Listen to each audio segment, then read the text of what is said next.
yeni maraqlı emissiyalarda, yaxşı emitentlərin bazara gətirilməsində kommersiya məqsədi birincidir. Birinci məqsəd kapital bazarına verəcəyi töhfədir, fundamental işlərin görülməsidir, rəfdə yeni məhsullarımızın yaradılması. 2024-cü ildə ABB səhəm emissiyası eləyəndə məqsəd oradan lazım olan pulu cəlb etmək deyil idi. Çünki zaten depozitlərin və digər cəlb etmələrlə banklar vəsaiti cəlb edir. Bankın o emissiya elədiyi 50 neçə milyona zaten pul olaraq ehtiyacı yoxdur. Sadəcə kapital bazarına dəstək olsun və bu infrastrukturun bir parçasına çevrilmək məqsədi ilə edilən bir IPO-dur. Hər kəsi kapital bazarını hiss etməyə dəvət edirəm. Bu hiss etmə çox önəmlidir. Bu adətə çevrilməlidir. Necə ki açanda bu watchlist dediyimiz izləmə siyahısında biz seçirik ki, mən bu top 10 şirkəti izləyəcəm. Bunun qiyməti dəyişəndə mən baxacağam, düşəndə alacağam, qalxanda satacağam.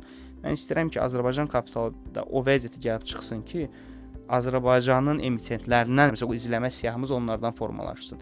Videonu da izləyək, Tesla-nı da izləyək, onun yanında da bir 5 Azərbaycan şirkətinin də səhmini izləyək. Bu dinamikadan, çünki iqtisadiyyat buradan da çox faydalanacaqdır. Maliyyələşmə bu yolla başlayacaqdır.